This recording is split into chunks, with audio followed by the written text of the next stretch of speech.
Ilang oras bago ang pagbabalik sa White House ni President-elect Donald Trump, binigyan din ito na mass deportation ng illegal immigrants ang isa sa mga pangunahing agenda na tututukan ng kanyang administrasyon.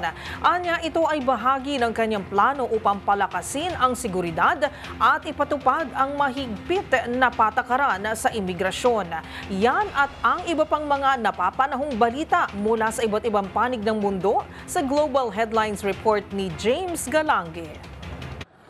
We're going to stop the invasion of our borders. We're going to reclaim our wealth. We're going to unlock the liquid gold that's right under our feet. Liquid gold.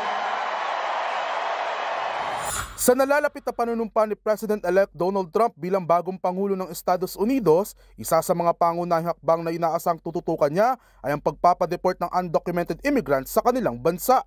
Ayon sa mga ulat, ito ang maaari maging pinakamalaking deportation na isasagawa sa kasaysayan ng Amerika.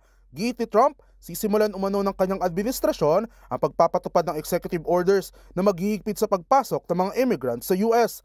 Layunin umano nitong palakasin ang seguridad ng bansa at tiyakin na mga patakaran sa imigrasyon ay naaayon sa interes ng mga mamamayan ng Estados Unidos.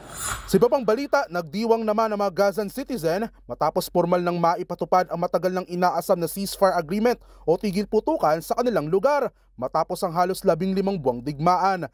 Nakabalik na rin sa kanilang mga pamilya ang mga nadakip na individual na naging hostage sa kasagsagan ng gyera.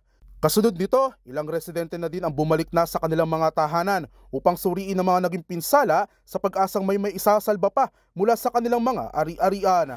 At yan ang mga nakalap nating balita mula sa iba't ibang panig ng mundo. Para sa MBC TV Network News, ito si James Galange ng DZRH TV, una sa Pilipinas, una sa Pilipino.